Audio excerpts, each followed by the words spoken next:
नमस्कार। आज के इस वीडियो में मैं घनानंद की भावाभिव्यक्ति विषय पर चर्चा करूंगा।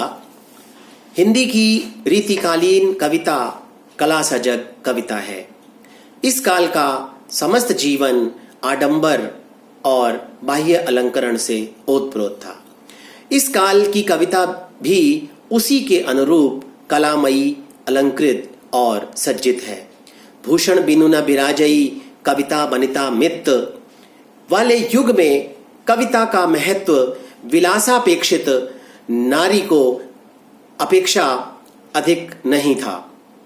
अलंकरण के मोह का परिणाम यह हुआ कि इस काल का भक्ति काव्य भी सहज नहीं रह पाया।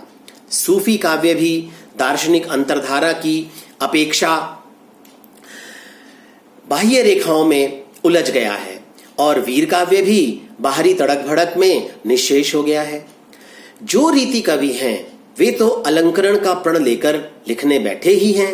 उनके लिए रीति रचना की विशेषता, अलंकृत पद्धति ही काव्य का मूल मंत्र है।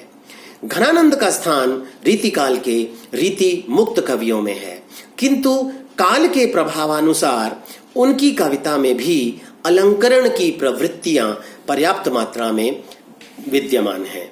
ब्रजनाथ ने अपनी प्रशस्ति में घनानंद के भाषा प्रवीण और सुंदरतानी के भेद को जानने वाली संज्ञाएं उनको प्रदान की हैं।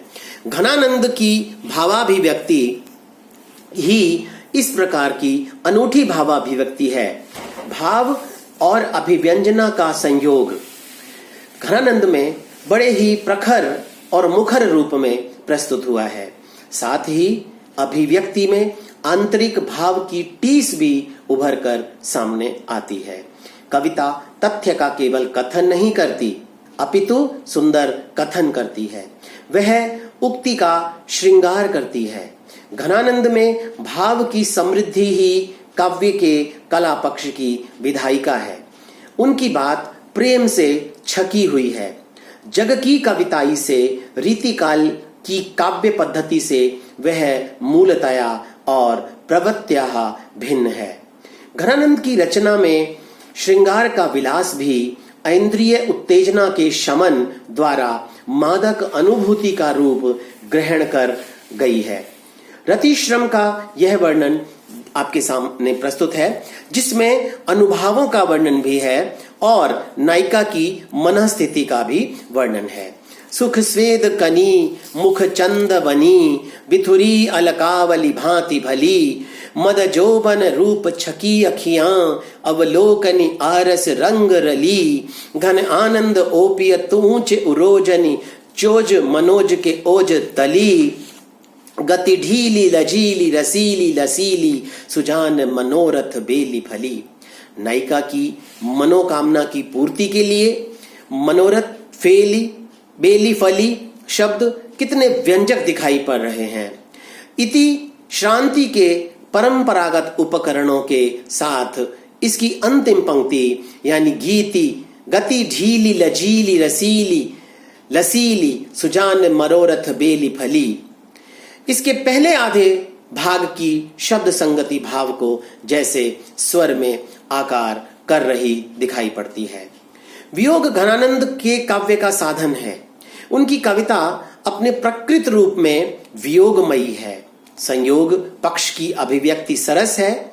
उसके लिए काव्य क्षमता के अतिरेक की आवश्यकता नहीं है, किंतु वियोग जैसा कि आचार्यों ने संकेत किया है कवि हृदय के मार्मिक पक्ष के उद्घाटन की अपेक्षा करता है। घनानंद के वियोग वर्णन में जो अनूठापन है वह संयोग वर्णन में नहीं है, इतना हम निश्चित तौर पर कह सकते हैं। ही आँखिन नेह की पीर तकी वाली विशेषता का वास्तविक स्वरूप वियोग में ही स्पष्ट होता है। घनानंद के वियोग वर्णन का महत्व वातावरण में दर्शनीय है, परंतु वस्तुतः अंतर केवल वर्णन का नहीं, अंतर काव्य ने मूल में वर्तमान भाव की सच्चाई का है। उक्ति चुराई जा सकती है, अनुभूति नहीं। इसलिए घनानंद की कविता प्रत्यक्षानुभूति का रूप है, कल्पना का आधार नहीं। इसलिए भावाभिव्यक्ति उनकी इतनी मार्मिक है कि वे अपने प्रिय को उसकी उपेक्षा के लिए उपालंभ देते हैं।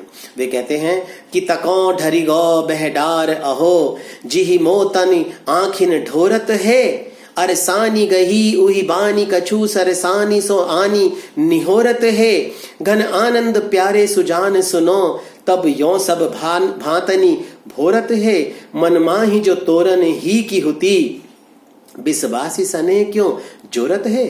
तो हम किसी खंडिता नायिका की विशेषताओं और लक्षणों को आंकने में उलझे नहीं रहते, बल्कि हमारी सीधी दृष्टि घनानंद के अंतःकरण के भाव पर जाकर टिकती है।